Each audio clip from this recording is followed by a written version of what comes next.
Hello students, now today we'll start exercise 9.2 chapter 9 algebraic expression, and today I will explain question number 1 and question number 2. So in question number 2, what we have to do, we have to find the product. Find product means the result of the multiplication. So before we start with this product part, okay, you have to understand something, how exactly you have to do the multiplication, what should be your approach.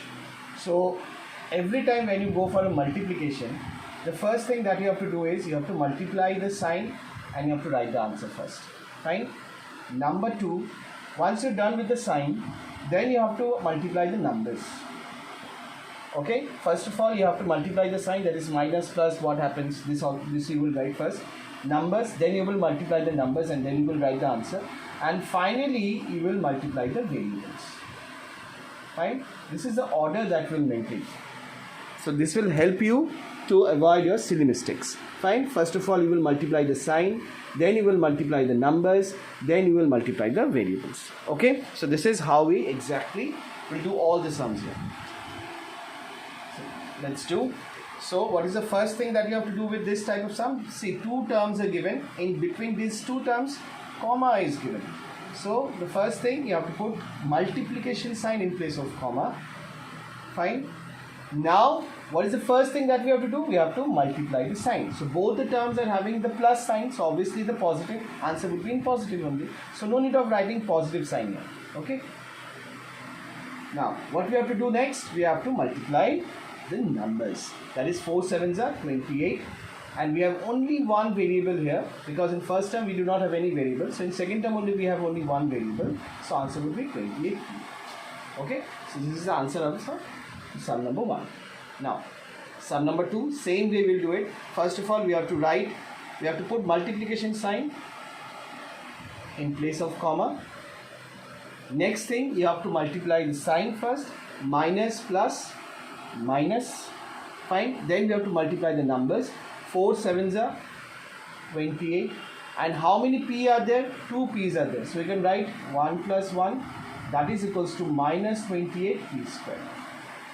Okay, or you can write directly also minus 28 p square. No problem. Third sum also will do the same thing. First of all, we'll write multiplication sign in place of comma.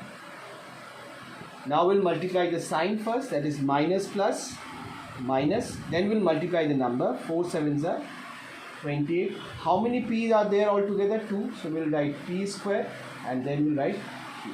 Because only one q is there, so we'll write q. Next, we'll put multiplication sign first. Now, what is the next thing that we have to do? We have to multiply the sign. That is, this term is having plus sign, this term is having minus sign. So, plus, minus, minus. 4 3s are 12. Now, in first term, we have 3p. We have 3p. In second term, we have 1p. So, we'll add 1 to 3. So, your answer would be minus 12 p to the power 4. Okay, now let's do the last sum, that is 4p in place of comma. You have to write into and then 0. So anything multiplied by 0 is always 0. With 0 we never write any variable.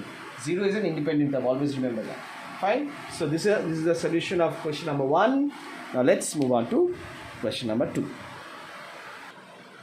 So in question number 2, what we have to do, we have to find the area of a rectangle. So in every question, you see this one bracket is given, and inside the bracket 2 terms are given. Fine. So we have to consider the first term as length and the second term as breadth, because as we know, what is the formula of area of rectangle?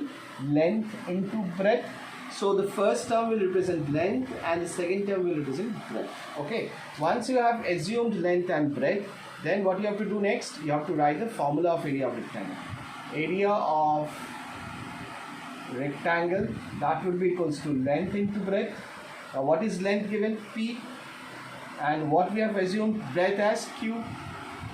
Now when we multiply it, we'll get the answer as P into Q, PQ. And you have to write square unit, because we know that what is the unit of area? As because unit is not given here, so we'll write square unit. Okay, very important. If you will not try the square unit, then your marks will be deducted. Remember that. Okay, now in the second case, again we'll let the first term as length and the second term as breadth.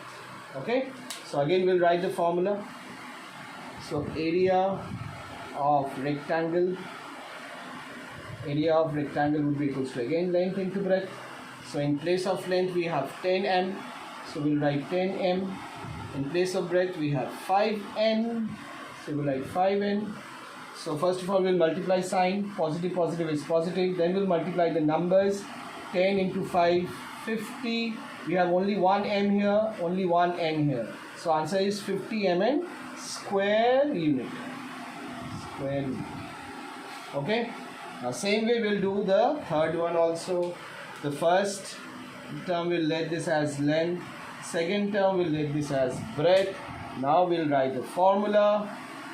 Area of rectangle,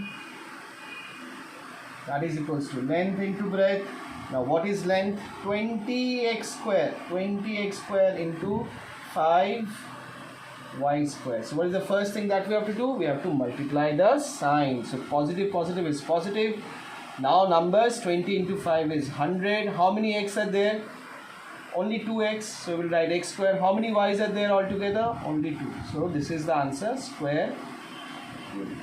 Same way you have to do the last two sums. Okay, I hope all of you have understood question number 2. So that's it for today's session. Thank you so much. God bless you and take care.